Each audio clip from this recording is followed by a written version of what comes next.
everybody, and welcome. Today, we are joined by the greatest cultural, political organizer of our time. At least that's what I'd like to say. We are joined by the infamous Alicia Garza. And this evening is being brought to you by TGRG and 6x9s and Co. I'm sorry I have to read that because I can't get it wrong, all right? So thank you so much for joining us. And to the stage, I would like to call the amazing Alicia Garza. Mistake, Hey. Alicia. Let me just get that right. Because Tamara was just like, get it right, get it right, get it right. So I apologize in advance. Pronunciation is everything. The You did it great. amazing You were great. Alicia Garza. Thank It's you for so good joining to us. be here with you. Thank you for having me. And I've actually finished your book this afternoon, and it was fire. Thank you. Some parts of it was so heavy. I was like, another parts I was like, yes, yes, yes, yes, yes, yes, yes, yes, yes. And it felt liberating for me. So how did it feel for you when you wrote it? You know, for me, it was I felt accomplished. I mean, I've never written a book before. And so, that is a job in and of itself. And there's so long when you're just writing and you're waiting for the light at the end of the tunnel because you just don't know when it's going to be done. But when it's done, and then people have it in their hands and they're talking to you about how it impacted them, what it made them think about. It makes me feel really honored to have been able to go through this process and just also really humbled by all the support that we've gotten so far.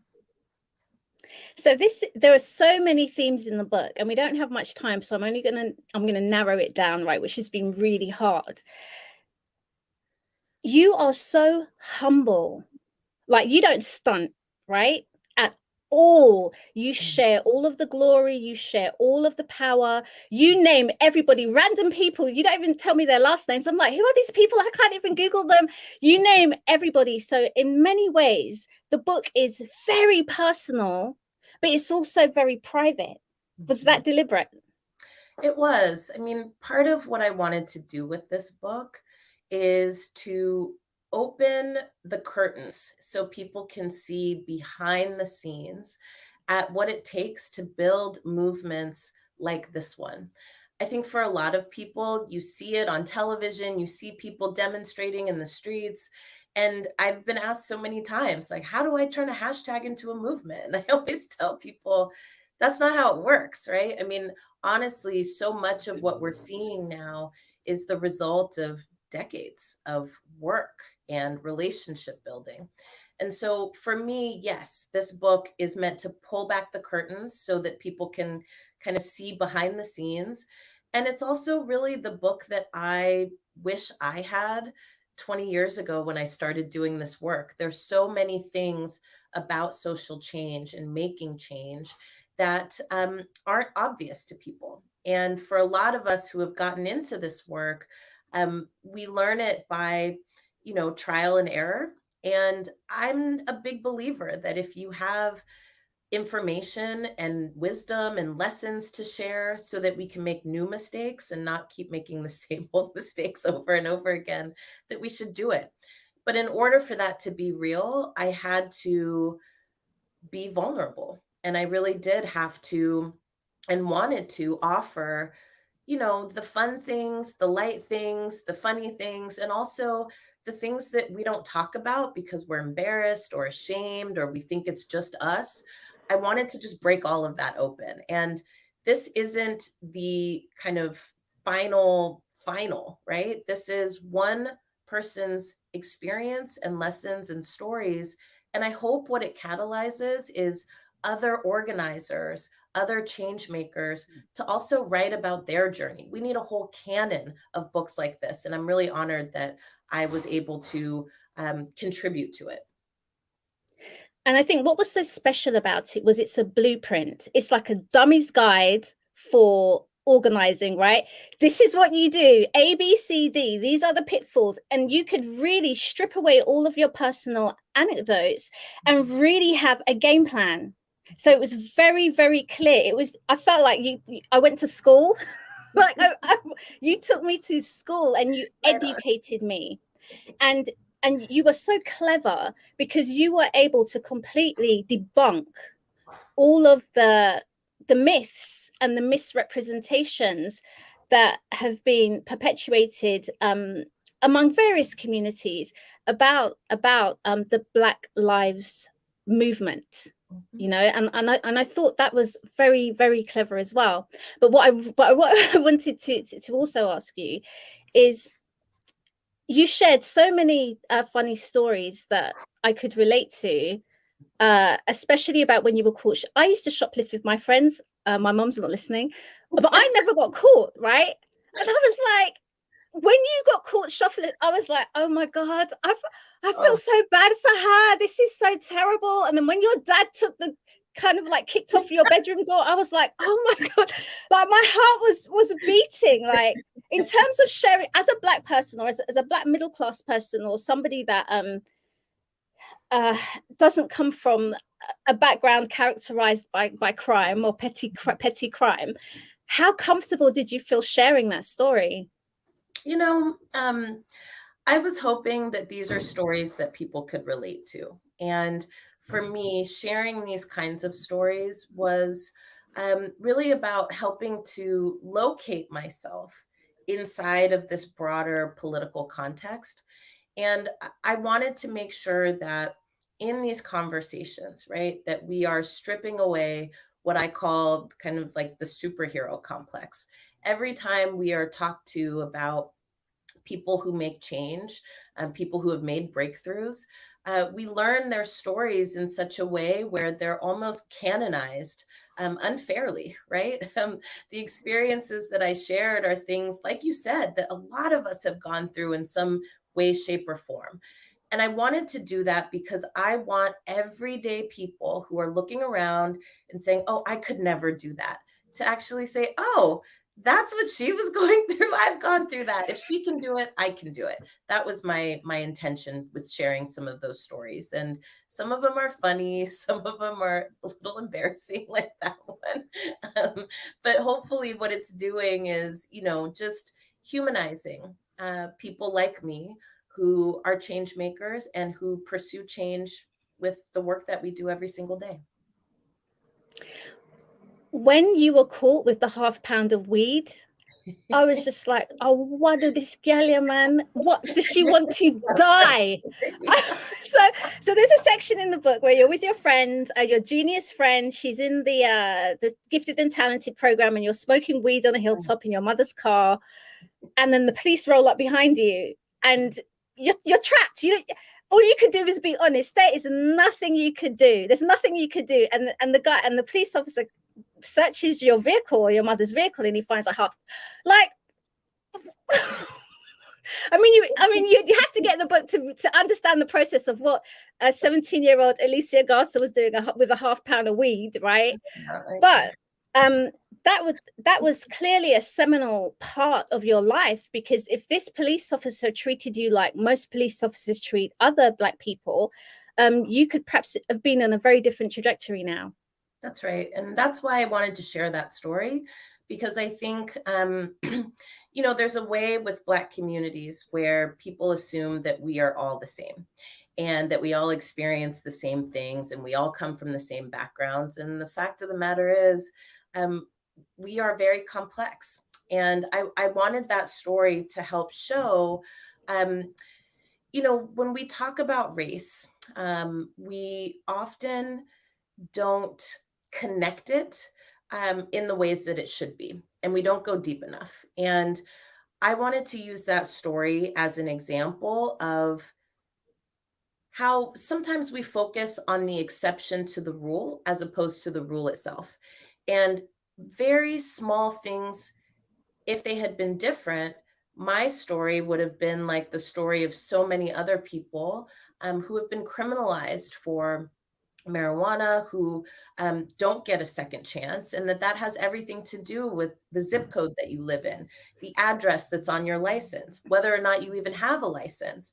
It has to do with your race. It has to do with your gender. There are all of these factors, right, that contribute to um, how people use their discretion and how people decide, people who have power over your life, how they decide whether you stay free or whether you go to jail.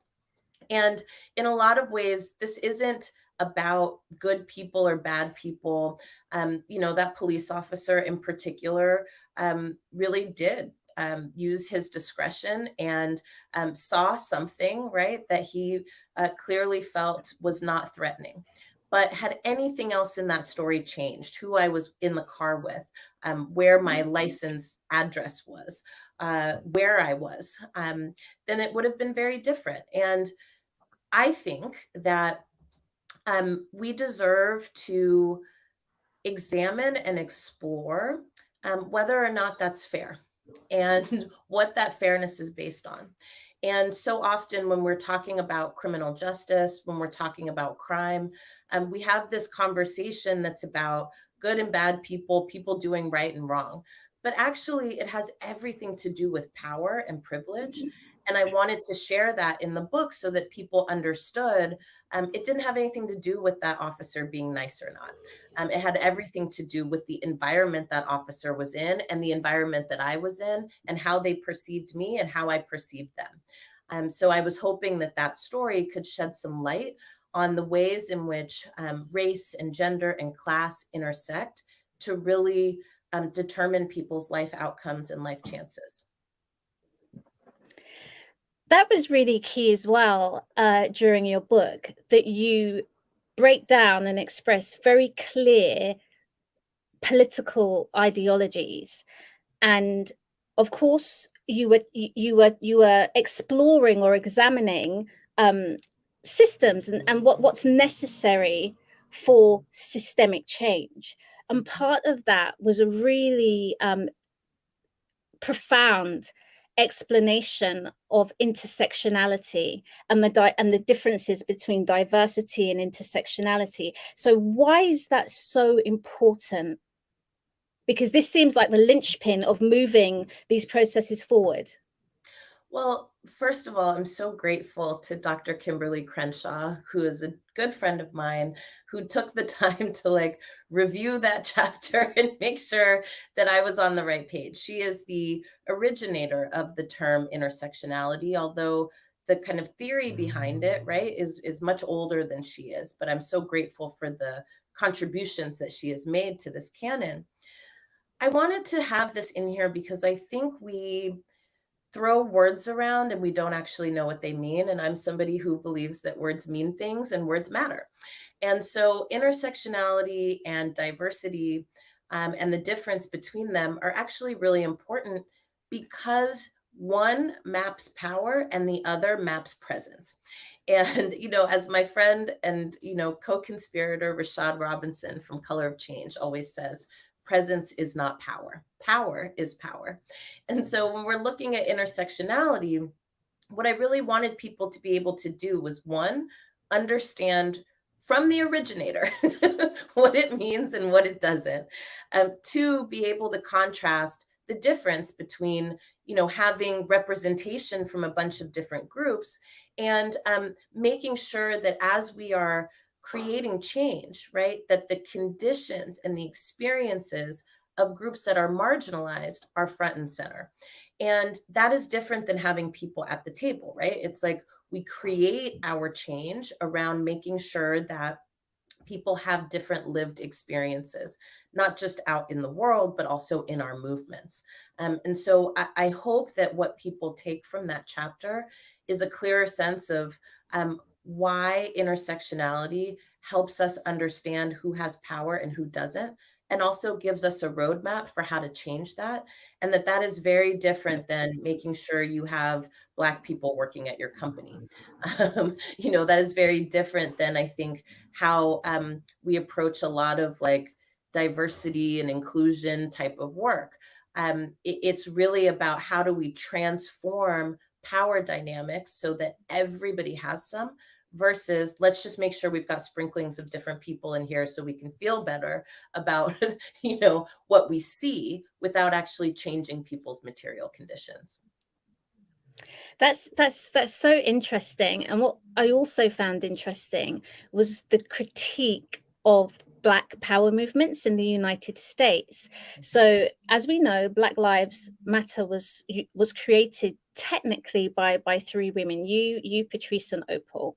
And it's to my knowledge, I could be wrong, but I don't think so. It's the first movement or civil rights movement that has been headed by women, where the women aren't necessarily in a supporting function. And your critique of that through your book was it was interesting. So why was that important? Why was it important for you to have that there? Well, I think for a bunch of reasons. Certainly, Black Lives Matter is unique in a whole bunch of ways, and it is our generation's stamp on a movement that is generations old. And I think what we're learning after this, having fought for freedom and justice and equality for so long, is that there are things that work and there's things that don't. And the whole point of movements, right, is to make sure that, excuse me, to make sure that nobody gets left behind. So I think, sorry, let me get water. I'll get some too, don't worry. Oh my goodness. I was like, whoa, what just happened? So I think that what is important here is, for those of us who have been relegated to support roles inside of movements, what we recognize is that we're just replicating the same dynamics that we say we're fighting. And movements really need to project the world that we want to live in.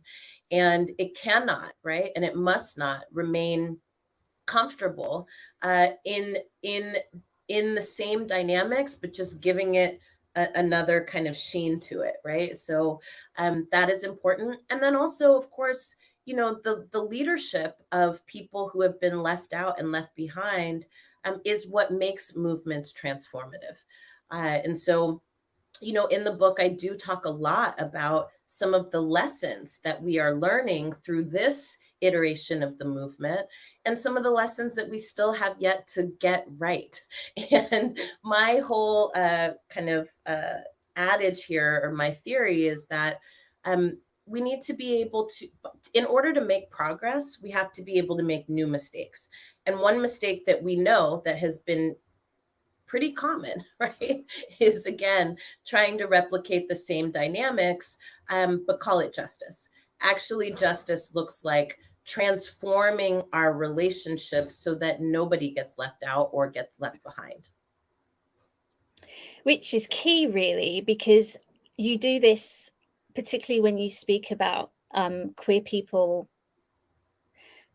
And this is something that doesn't really happen in such a structured space among Black people, right? And what I really liked was the way in which you were able to turn the mirror, I'd say, on us as Black people, and look at the ways in which we exclude others, even within our own community. And one of the examples you gave was when there was some kind of critique around Ferguson, saying that it was hijacked by the gay agenda. And in my head, I was like, the what? I was like, what is that? And so how did you find that prejudice affected the movement, or even affected your work? Well, it really impacts who gets to participate and who feels ownership over a movement for change. I know so many people who want to be a part of change efforts, but they can't find a place that will accept them and that will see them. And one of the things I think is somewhat unique about this movement is that we are committed to making sure that nobody gets left behind. And of course, there's contradictions inside of that. I know, queer women, queer people who are on the front lines every single day, but we are running into these same challenges. And a lot of that has to do with the stories, again, that we tell about movements that I think have become fairy tales, right? We don't tell the stories of people like Bayard Rustin, who was a gay man during the last period of civil rights. We only talk about Martin Luther King, right? We only talk about Malcolm X. We talk about heterosexual cisgender men, when actually there were a lot of people who did not fall inside of that, who were instrumental to the strategies and the victories of the movements that we hold so dear. So I'm really making an argument here that we don't keep telling those fairy tales and actually make more complex stories out of change efforts, so that not only do we start to see more fully and in a more three-dimensional way how change happens, but we also start to see who's behind that change and appreciate it. And that was really refreshing for me, because I felt like you used your platform to breathe life into people that had passed on, the ancestors, or the people, as you say, that, well, they have been, it's not what you say really, have been written out of history, or the narratives that have been told about them are not whole. And I was really happy to see, I'm not sure if I'm pronouncing it properly, the Combahee River Collective. Combahee River Collective. Yep. Yeah, so I years ago, when I was studying, I studied them, and it was this I found them random, and this is when the internet wasn't even that sophisticated. I found them random, and I was like, who are these women? And when you were talking about radical feminists, you only had, honestly, like, the only radical feminists that I could find were ones that were saying that penetration was rape, right? And I was like, I don't know what this is. And so I was just like, I need to find some people that can understand me, or who I can understand their politics more. And so when I discovered this collective, even though there wasn't very much documentation, not like how it is now, I was like, wow, this is what birthed what I understand to be Black feminism, or what Alice Walker brought to us, or Audre Lorde. Actually, it's more Audre Lorde brought to us. And so I love the way in which you linked your contribution to the movement across generations, across time and space. And I thought that was really beautiful, and it gave the book a very spiritual element. And even though you didn't go into great detail, I think it would encourage people to research, because the way in which you posited these stories and the contributions of these people, particularly Sojourner Truth. And I can see you're a big fan of hers. So what is it that you love about Sojourner Truth? Well, look, I think for me, what was important about including the Combahee River Collective, Sojourner Truth, and so many others that I named, is that I want people to understand that we didn't start this movement. This movement is actually very old. And I hear it a lot when people, again, ask me about hashtags or ask me about profiles and things like that. And also, some ways assume, right, that we came up with all of these frameworks. No, we're influenced by them and we're impacted by them.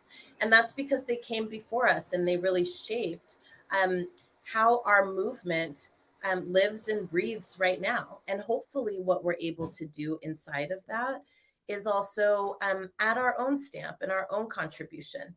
You know, Black women, Black queer folks, Black gender nonconforming people, Black folks on the margins have been revolutionizing change for a very long time. We've been demanding our place, and we've been demanding that our experiences be taken seriously.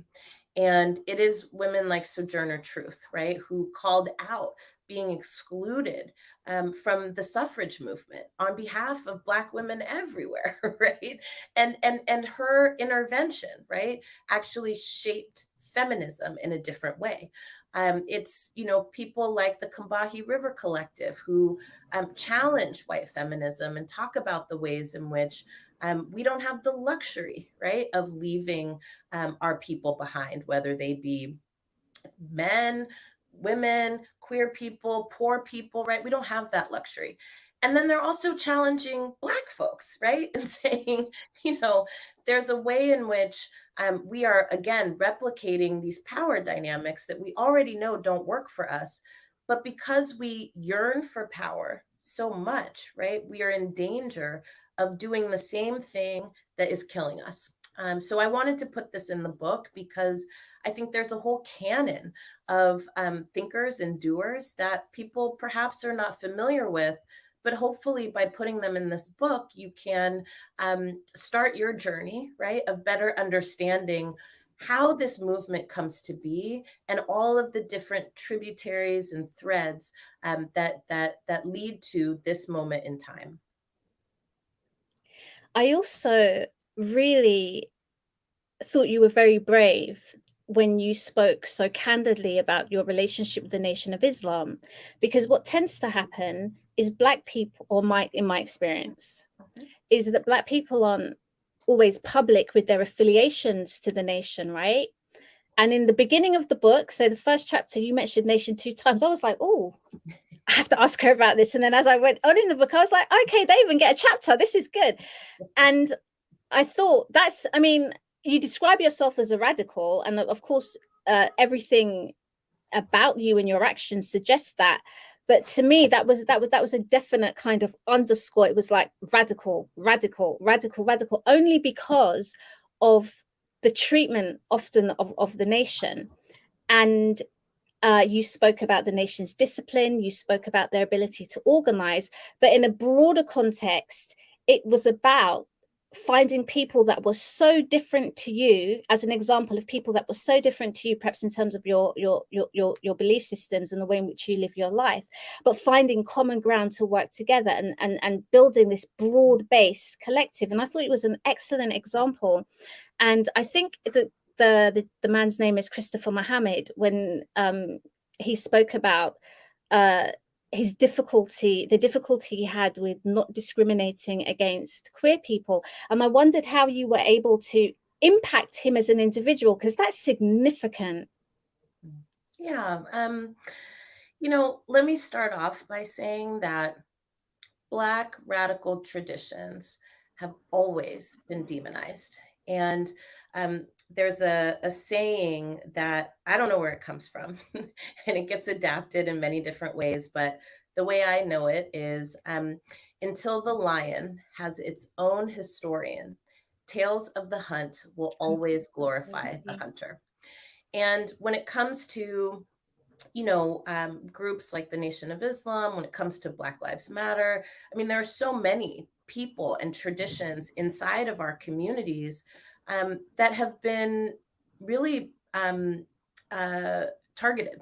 And a lot of that has to do with, right, how popular they are amongst folk who are trying to figure out how to change the conditions that we live in and how to be resilient in the face of them.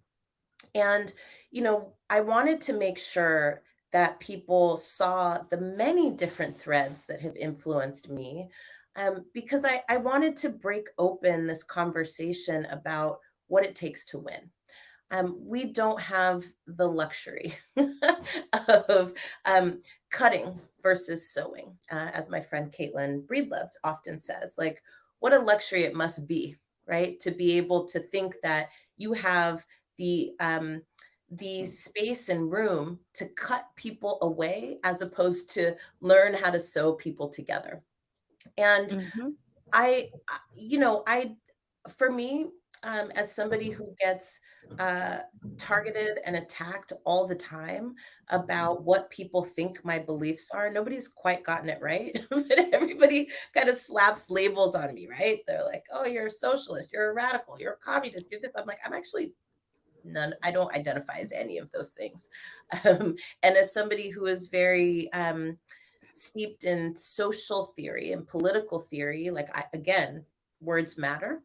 Um, and I wanted for people to really get from this that we can learn from people who are different than us, that learning is a benefit and it is an opportunity to grow and to be more complex and to see other avenues for change, even if they don't match yours.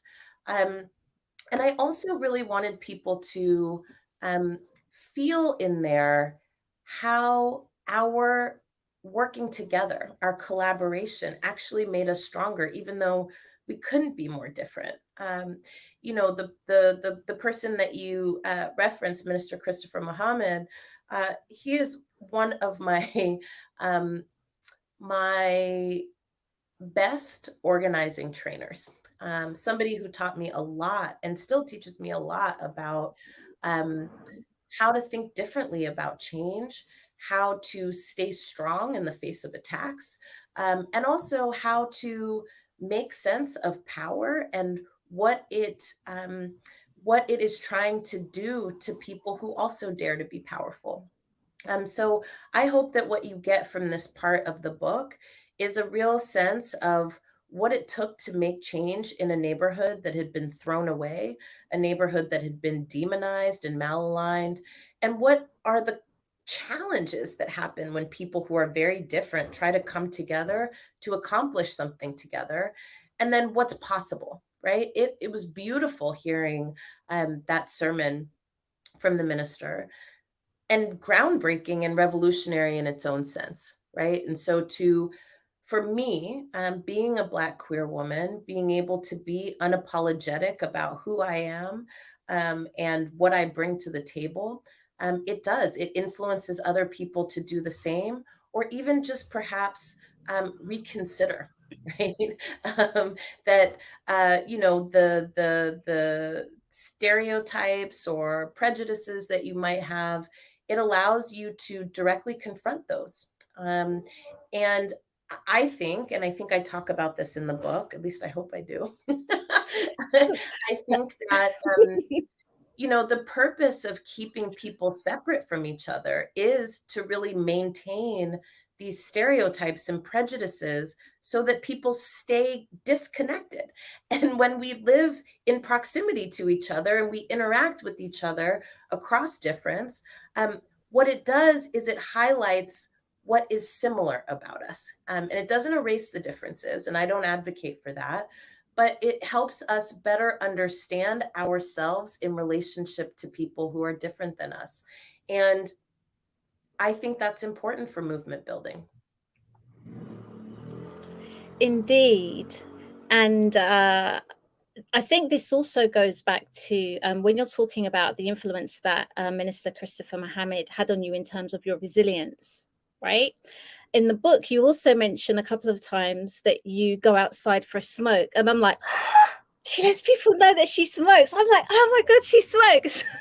And that was such a human connection for me because I come from a family of smokers, right? So I know all about smoking. So do you still smoke? I do. It's an awful habit. It's a totally terrible habit, but I do. So is that part of your self-care package? And if it isn't, how do you look after yourself? Because you're attacked consistently, you're misrepresented consistently, you're labeled. And so you have to, apart from just being resilient and going out there and getting at it, you still need to have your inner sanctum and the way in which you care for you. How do you do that? Well, honestly, I have a set of practices that I try to do daily, to keep myself focused and to try and keep myself healthy and to also be able to show up in the work. And the work is not always easy. So, I ride my Peloton bike 3 to 4 times a week. I got a road bike this year, and I've been tooling around, putting miles on the bike on Miss Mary. Um, you know, I try to eat well, although I definitely am a cheeseburger fan, and so try to balance all of that. And I also try to spend time with people who make me laugh. And if I don't get in like one good belly laugh a day, my day is not complete. So, in the face of all of those things, what I've learned is that to be in change work for a long time, you can't wait to address things in your life that aren't serving you. And sometimes stress and overwork and burnout and martyrdom and all those things we're taught are sacrifices that we make. And I don't believe in that. I don't believe in killing yourself to change things. And in fact, that's not really changing anything. We need people who are going to be in this fight for a long time. And so I try to engage practices in my life that allow me to be able to do that. That's good to hear, because we want you to stay well enough and healthy enough to continue building, because the work you do is really revolutionary. And when I was promoting this event, I was saying your book is like a blueprint to a sustainable revolution. Would you say that that was a fair It's very description? kind. I love it. I Sustain love that so description. sustainable revolution. That's good. I'm happy. So I was like, I'm not sure if that's right. No. Okay, so I also wondered, because your background is actually quite interesting, because your father, your stepfather, is the man who raised you, and he's a non-black man. He's a Jewish man, and I wondered if having the love and the investment from a non-black person changed the way you saw the cross kind of sectional building of movements, or if it Um, impacted at all. well, look, I think my upbringing is unique in the sense that I got to cross a lot of worlds. And what that meant for me was that I was able to um, see a lot of different perspectives and have a very unique perspective myself. Um, and I grew up in such a way that was so unconventional that it allowed me to have a lot of compassion and empathy where it might be lacking from others. I don't believe that all people are one way or the other way. I've actually seen the complexities in various communities, having lived inside of those communities and had my life shaped by them as well. So um, I think that was the actual benefit and the joy that I get. And it's what makes me good at what I do is that I'm curious about people. I don't expect people to be any kind of way. And in fact, I'm so curious about people that I love hearing those complexities and nuances, things that you wouldn't expect about somebody's story. And what I wanted to do here in this book is offer my own complex story, give you a little bit of a tidbit of, oh, I didn't know that about her. I wouldn't have thought that about her. And to see if that changes your perspective at all on what it takes to make change and who we have to be to make change. So if we can just stay on a moment on change, right? What is it that black people have to do in order to get power? Like everyone's talking, get that bag, get that bag. Like, how are we going to get power? How do we do that? How can we build relationships among different black cohorts? How do we do that? Well, all relationship building, right, is about intention and it's about sustainability. So, what we can be doing across contexts to build relationships between movements is exchanging and staying in conversation with each other, learning about each other, asking hard questions, asking questions that we might think are stupid. Look, I live in the United States, and in my context, we don't actually have access to a lot of news about anything else that's happening outside of here. And when we do have access to news that is not in the United States, it's from a very particular perspective. And that creates a challenge sometimes for building between communities. I know that for my friends on the continent, right? People get frustrated with how Black people in the United States think about politics on the continent.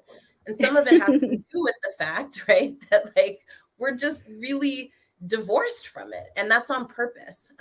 Similarly in the UK, right? I'm really looking forward to learning more about contextually, how do Black folks see, experience, and fight back against racism? Because I'll tell you, and I know you all hear this because I experienced this during an interview once, and I'm not going to name names, but it was a mess. There's an assumption that racism is a United States problem, which is absolutely ridiculous. It's absolutely ridiculous, and I know that, but I know that because I have relationships. So we need to like build that out a little bit more, and those are the ways in which I think we can do that. Yeah, you see,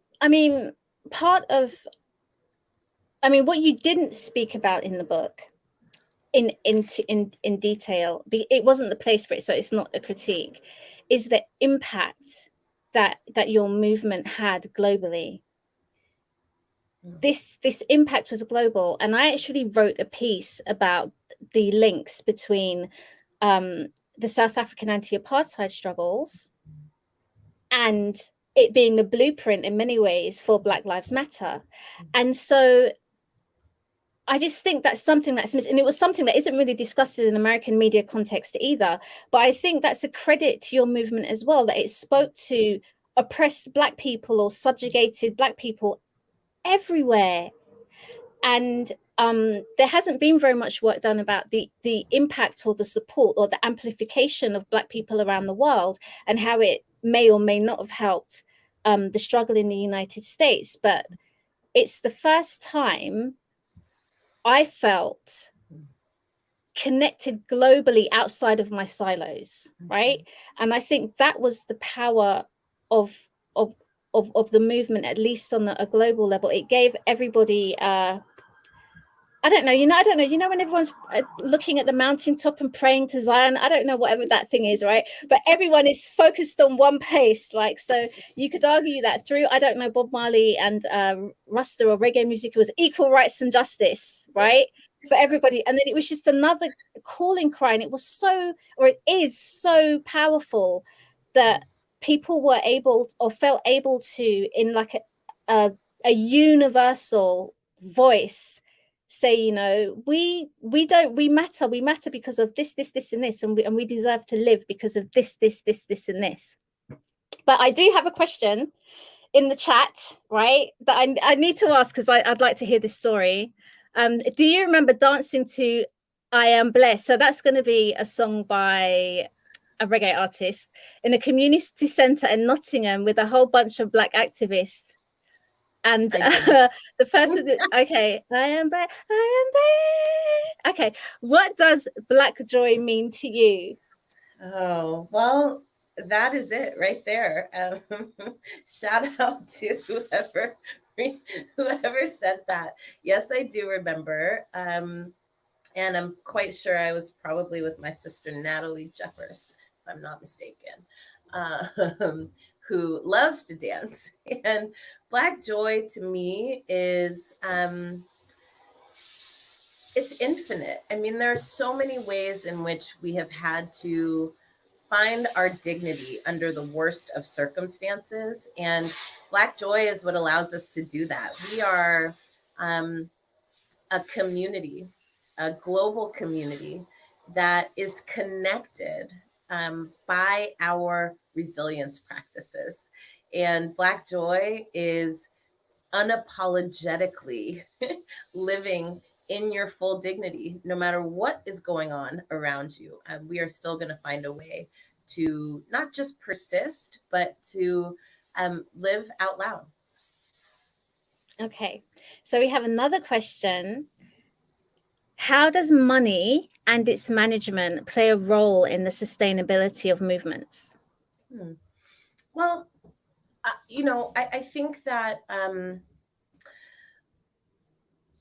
we don't pay enough attention to the fact that we need resources to do this work. Lots of people kind of look at the work that we do as like charity work, right? But it's far from that. And I think that there are a lot of helpful and unhelpful conversations about money and movements. And a lot of them are ahistorical. And so from the US perspective, we've always had people in our communities who have helped to make sure that change was resourced. And it really is like a tradition that comes out of like our faith, right? I mean, when you look at churches and things like that, right? There are people who get taken care of so that they can kind of lead the flock. Um, I'll also just say here that um, I don't think that we can depend on um, philanthropy to create the kind of change that we seek. Really, movement work is about changing the rules. It is about changing how power operates. And that is both a money question, but it's also a functional question. So I think I'll leave that there for now. Okay, we have another question. How do you navigate criticism, rejection, or pushback from Black and Brown communities who have power and privilege? And the example that's given is higher education. And in the book, you actually do say that Black people knowingly hurt Black people. So yeah, how do you manage that? Mm. It depends on the situation, but I will say that understanding it contextually is actually very helpful. Mm. I don't know anybody who does this work who doesn't get pushback from the community that you're organizing with. I just don't. And I've been trying to find somebody, because if I find someone, I'm like, let me get some tips. How do you do it? So much of pushback and criticism, um, let me not say it's so much of it. Some of it um, is good information for how to sharpen your practice and how to show up better. Um, some of it, right, is rooted in people's fear of change. And some of it is rooted in people's opposition to change. And I think you have to decide at any given moment what this data can do for you and also what it can't. Um, there's always going to be pushback and there's always going to be critique. And especially when we're talking about inside of Black communities, we don't all agree on how to create change. We don't all agree on how to sustain change. And that's really the puzzle right there, is how do we build together across disagreement? Sometimes it's not possible. I don't want to be the person that's like, just figure out how to work together. I don't believe in that either. I think that there are more opportunities than we take advantage of. And so all of that stuff is data, and then you have to interpret and analyze it in context in order to do the right thing with it. What's next? Oh, well, Or right is now, there a next? That's a presumptive question. Oh, it yeah, can be right now. It yeah. can be right now. Well, for me, I'm working on a ton of things. I'm working on another book proposal, so you may see another book from me in the next year or so. I have been working on a podcast for the last year called Lady Don't Take No, where I have excellent conversations with people you know and people you don't about politics and pop culture. So come and check it out. You can get that anywhere you get your podcasts. We are also working on bringing uh, change to television. So I'm excited about that, and hopefully, Come on, you can't leave that there. Change like how? Are you having your own network? we working on some stuff. Just stay tuned. Okay. Stay tuned. Okay. And what I spend my time doing these days is running the Black Futures Lab and the Black to the Future Action Fund. We work to make Black communities powerful in politics. We started our work with a project called the Black Census Project, which is the largest survey of Black people in America in 157 years. And we're going to do it again next year. And so hopefully, uh, um, we'll be talking about that soon. And ultimately, really what I'm focused on right now is bringing change to the mainstream. I think there are a lot of people right now who are trying to figure out how they can be a part of an effort that makes the world better, that makes the country better that they live in. And for so many people, it is abstract and unclear how they get involved. What if I'm not a protester? How can I change the things that I care about in my community? So hopefully we can break out of kind of our little small section here to involve more people in this project, because we really do need everybody. So we have another audience question that says, what can allies do to support the movement? And in your book, you say, join a movement. Yep, I'm going to say that again.